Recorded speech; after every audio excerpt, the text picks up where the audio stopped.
Hi everyone, welcome back to my channel. Thank you so much ಯಾರೆಲ್ಲ subscribe ಮಾಡಿದ್ದೀರಾ, videos watch ಮಾಡ್ತಾ ಇದ್ದೀರಾ.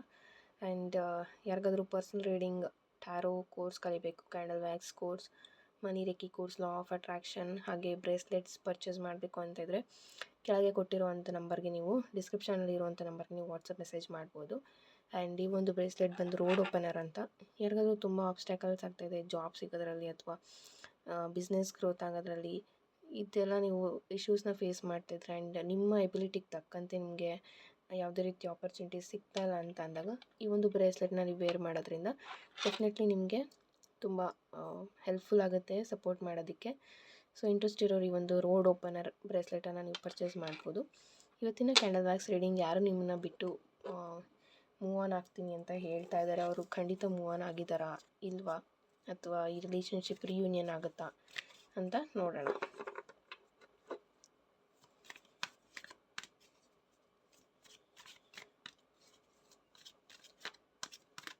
So first card ಅವರ energy ಏನಿದೆ ನೋಡೋಣ. So 4 of swords. And next ನಿಮ್ಮ ಎನರ್ಜಿ ಏನಿದೆ ನೋಡೋಣ.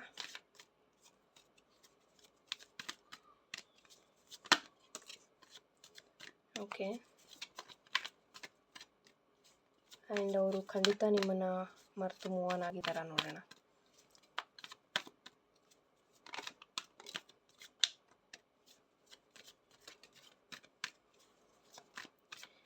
ಆ್ಯಂಡ್ ಈ ಒಂದು ರಿಲೇಷನ್ಶಿಪ್ಪಲ್ಲಿ ನೀವು ಏನು ಎಕ್ಸ್ಪೆಕ್ಟ್ ಮಾಡ್ತಾಯಿದ್ದೀರಾ ಅದಾಗುತ್ತಾ?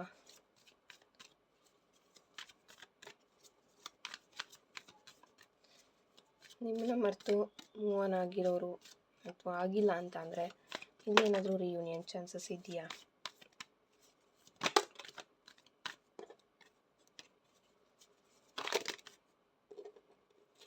ತುಂಬ ಕಾರ್ಡ್ಸ್ ಬೀಳ್ತಾ ಇದೆ.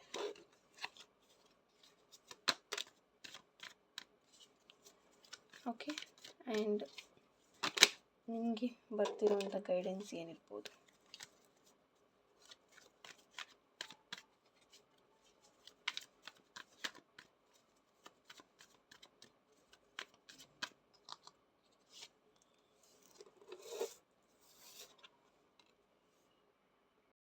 ಓಕೆ, ಸೊ ಈ ಪರ್ಸನ್ ನಿಮ್ಮನ್ನು ಮರೆತು ಮೂವ್ ಆನ್ ಆಗಿದ್ದಾರಾ ಅಂತಂದರೆ ನೋ. ಇನ್ನೂ ಸಹ ನಿಮ್ಮ ಮೆಮೊರೀಸಲ್ಲಿ ಇವರು ಇನ್ನೂ ಸ್ಟಕ್ ಆಗಿದ್ದಾರೆ. ಕಂಪ್ಲೀಟ್ಲಿ ಇವರು ಮೂವ್ ಆನ್ ಆಗಿಲ್ಲ, ಬಟ್ ಥಿಂಕ್ ಮಾಡ್ತಾ ಇದ್ದಾರೆ ನಿಮ್ಮನ್ನು ಮರೆತು ಮೂವ್ ಆನ್ ಆಗಬೇಕು, ಈ ಒಂದು ರಿಲೇಷನ್ಶಿಪ್ಪಿಂದ ನಾನು ಆಚೆ ಬರಬೇಕು ಅಂತ ಥಿಂಕ್ ಮಾಡ್ತಾ ಇದ್ದಾರೆ. ಬಟ್ ಇನ್ನೂ ಸಹ ಅವರು ಮರೆಯೋಕ್ಕೆ ಟ್ರೈ ಮಾಡಿದಷ್ಟು ಇನ್ನೂ ನೀವು ನೆನಪಾಗ್ತಾ ಇದ್ದೀರಾ. ಆ್ಯಂಡ್ ಡೇ ಆ್ಯಂಡ್ ನೈಟ್ ಅಥವಾ ಅವರು ಮಲಗೋಕ್ಕೂ ಮುಂಚೆ ತುಂಬ ನಿಮ್ಮ ರಿಲೇಷನ್ಶಿಪ್ ಬಗ್ಗೆ ಥಿಂಕ್ ಮಾಡ್ತಾರೆ ಆ್ಯಂಡ್ ಓವರ್ ಥಿಂಕ್ ಮಾಡ್ತಿದ್ದಾರೆ ಅಂತಲೇ ಹೇಳ್ಬೋದು. ಸೊ ನಿಮ್ಮ ಎನರ್ಜೀಸ್ ನೋಡೋದಾದರೆ ನೀವು ತುಂಬ ರೆಡಿ ಇದ್ದೀರಾ ಕಮಿಟ್ಮೆಂಟ್ಗೆ. ಈ ಪರ್ಸನ್ ಯಾವಾಗ ಕಮಿಟ್ಮೆಂಟ್ ಕೊಡ್ತಾರೆ, ಯಾವಾಗ ಮಾತಾಡ್ತಾರೆ, ಯಾವಾಗ ಮೀಟ್ ಮಾಡ್ತಾರೆ ಅಂತ ನೀವು ತುಂಬ ವೆಯ್ಟ್ ಮಾಡ್ತಾಯಿದ್ದೀರಾ. ಹೇಗೆ ಅಂತಂದರೆ ಅವರೀಗ ಒಂದು ಮಾತು ಹೇಳಿದ್ರೂ ನೀವು ತುಂಬ ಒಂದು ಖುಷಿಯಲ್ಲಿ ಕೊಂಡಾಡೋಷ್ಟು ನೀವು ವೆಯ್ಟ್ ಮಾಡ್ತಾಯಿದ್ದೀರಾ ಈ ಪರ್ಸನ್ಗೋಸ್ಕರ. ಆ್ಯಂಡ್ ಅಷ್ಟು ರೆಡಿ ಇದ್ದೀರಾ ನೀವು ಈ ರಿಲೇಷನ್ಶಿಪ್ಗೆ. ಹಾಗೆ ಇಲ್ಲಿ ಅವರು ಮೂವ್ ಆನ್ ಆಗಿದ್ದಾರಾ ಅಂತಂದರೆ ತುಂಬ ಥಿಂಕ್ ಮಾಡ್ತಾಯಿದ್ದಾರೆ ಇನ್ನೂ ಸಹ ಅವರು. ಇಲ್ಲಿ ಅವರು ಮೂವ್ ಆನ್ ಆಗಬಾರ್ದು ಅಂತಲೂ ಥಿಂಕ್ ಮಾಡ್ತಾಯಿಲ್ಲ. ಇಲ್ಲಿ ನಿಮ್ಮ ಹತ್ರ ಮತ್ತೆ ವಾಪಸ್ ಬರಬೇಕು ಅಂತಲೂ ಅಷ್ಟಾಗಿ ಥಿಂಕ್ ಮಾಡ್ತಾಯಿಲ್ಲ. ಬಟ್ ಅವ್ರಿಗೆ ಏನು ಮಾಡಬೇಕು ಈಗ, ಮೂವ್ ಆನ್ ಆಗಬೇಕಾ ಇಲ್ಲ ವೆಯ್ಟ್ ಮಾಡಬೇಕಂತ ಅವರೇ ಕನ್ಫ್ಯೂಷನಲ್ಲಿ ಇದ್ದಾರೆ. ನಿಮಗೆ ಇಲ್ಲಿ ನೀವು ಮಾತಾಡ್ಸೋಕೆ ಹೋದರೆ ಹೇಳ್ತಾ ಇರ್ಬೋದು, ನಾನು ಮೂವ್ ಆನ್ ಆಗಿದ್ದೀನಿ ಅಥವಾ ನಂಗೆ ನೀನು ನೆನಪಿಲ್ಲ, ಸೊ ಈ ಒಂದು ರಿಲೇಷನ್ಶಿಪ್ನ ನಾನು ಮರ್ತಿದ್ದೀನಿ ಅಂತ ನಿಮ್ಗೆ ಹೇಳ್ತಾ ಇರ್ಬೋದು. ಬಟ್ ಇಲ್ಲ, ತುಂಬ ಜನ ಇಲ್ಲಿ ಸ್ಟಕ್ ಆಗಿದ್ದಾರೆ ಇನ್ನೂ.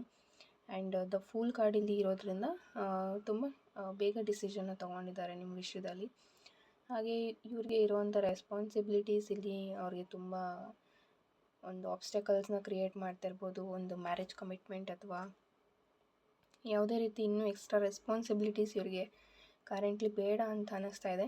ದಟ್ಸ್ ವೈ ಅವರು ಇಲ್ಲಿ ಈ ಒಂದು ರಿಲೇಷನ್ಶಿಪ್ಗೆ ಒಂದು ಪಾಸ್ ಕೊಟ್ಟಿರ್ಬೋದು. ಇಲ್ಲಿ ನಿಮ್ಮನ್ನು ಬಿಟ್ಟು ಮುಂದುವರೆದಿದ್ದಾರ ಅಂತಂದರೆ ನೋ.